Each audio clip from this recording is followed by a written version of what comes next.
আমি আপনার ভিডিও করলে কেউ শেয়ার করবে না, টাকাও দিবে না। গাড়ির সামনে কেন?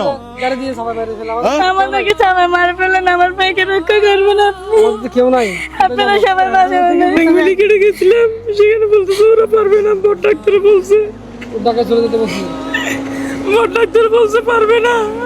আমি সে কথা শুনে আমার থেকে কান্না করবে না, তাই বলে কি তুমি আমার গায়ে নিচে পড়বা? চিকিৎসা না পারলে কিছু করার নাই তো। আমি আমার ভাইকে দিছি, এখন কি করতে হবে? আপনাদের উপর আমার ভাইকে একটু রক্ষা করবেন। আমাদের আর কোনো পথ দেখা যাচ্ছে না, আমার কোনো কিউ নাই। ডাক্তার বলছে যে এখানে পারবে না, চিকিৎসাটা এখানে নাই। কোথায় নিতে বলছে? ঢাকা নিয়ে বলছে যে কোন হাসপাতালে? কোন একটা হাসপাতাল বলছে। পিজি হাসপাতাল? হাসপাতাল। মানে চট্টগ্রামও এখন চিকিৎসা নাই, কি বলবো, চট্টগ্রাম মেডিকেল থেকে, সরকারি হাসপাতাল থেকে তাকে জবাব দিয়ে দিচ্ছে। পেটে খুব ব্যথা করতো, পাথর হয়েছে বলতেছে, পাথরটা একটু বড় হয়েছে, এই মানুষের সাথে এটা এক্স হয়ে গেছে।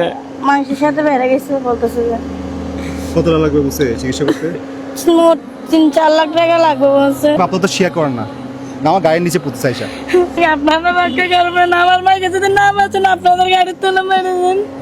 আর কিছু করার না, আমরা অনেক দূর থেকে আসছি। এই নাম্বারটা কার? তোমার রুগীর নাম্বার। সরাসরি আপনি 10 টাকা থেকে শুরু করে যা পারেন এখানে শুরু হয়ে যান। আপনি 10 টাকা দিলেও সে পাবে, আপনি যদি 1 কোটি টাকা দেন সে পাবে। যে 10 টাকা দিতে পারবেন সেও শেয়ার করবেন, যে 10 টাকা দিতে পারবেন সেও শেয়ার করবেন। শেয়ার করে তামাম বাংলাদেশ ছড়াই দিবেন। হতে পারে তারা সনাতন ধর্মের, ধর্ম, বর্ণ, গোত্র নির্বিশেষে আমরা সবাই হচ্ছে এক হাতে সৃষ্টি। আর মানবিক কাজগুলো কখনো ধর্ম মানে না। সাহায্য করেন আমার ভাইকে, আপনারা রক্ষা করবেন। যে জানতো আপনাদের হাতে তুলে দিলাম। এই ভিডিওতে কোনো ধরনের কোনো বিনোদন নাই, কিচ্ছু নেই, তারপর আপনারা শেয়ার করবেন। আপনাদের শেয়ারের মাধ্যমে হয়তো বা এই ভাইটা তার নতুন জীবন ফিরে পাবে। সবাই ভালো থাকবেন। আজাদ মামু, মানুষের পাশে মানুষের জন্য। আসসালামু আলাইকুম।